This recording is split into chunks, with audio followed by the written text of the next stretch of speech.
After hearing about the recent events with students venerating images of Christ in the basement of Muller Hall, I will be using the arguments of St. John of Damascus to prove why this not only should be allowed, but why it should be encouraged. First things first, what were they doing? Were they worshiping the images? No, they were venerating the images. What does that mean? There's a big difference between veneration and worship. Veneration offers honor to God, but does not worship the actual wood and paint of the icon. So when we venerate, we are showing honor to God through the image. Why is it okay to have actual depictions of God? Because some might say, well, God, we can't see him, so how can we even begin to depict him?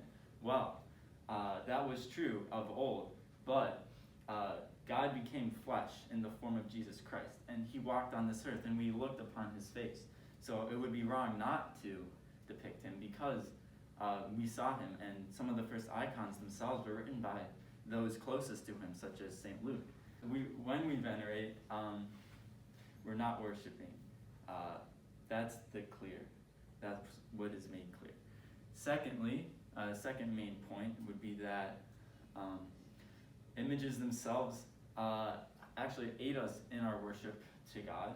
And so part of that is for the people who are illiterate and can't read, or those, so that could be even people just as the babies, the children who haven't yet learned to read, more so than just the people who, don't know how to read, or at least back in the day. The icons, they tell the stories and they let them look upon the face of God. Oh, this other thing was that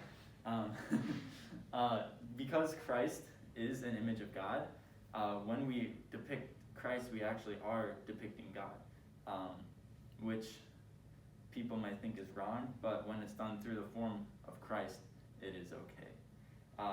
Other point was that not only do we allow and encourage depictions of Christ, but also the depictions of his mother and of the saints. Why would we do that? Well, the saints are the army of the Lord. They aid us in our spiritual struggles, and it is good to pray to them to help us in all the things that we do in our life. So when we honor the martyr, we show honor to those that bore witness to God.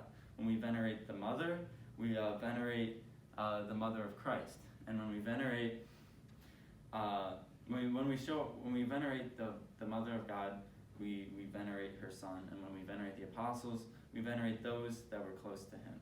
So in conclusion, icons aid in our worship to the one true God, and do not get in the way of that worship.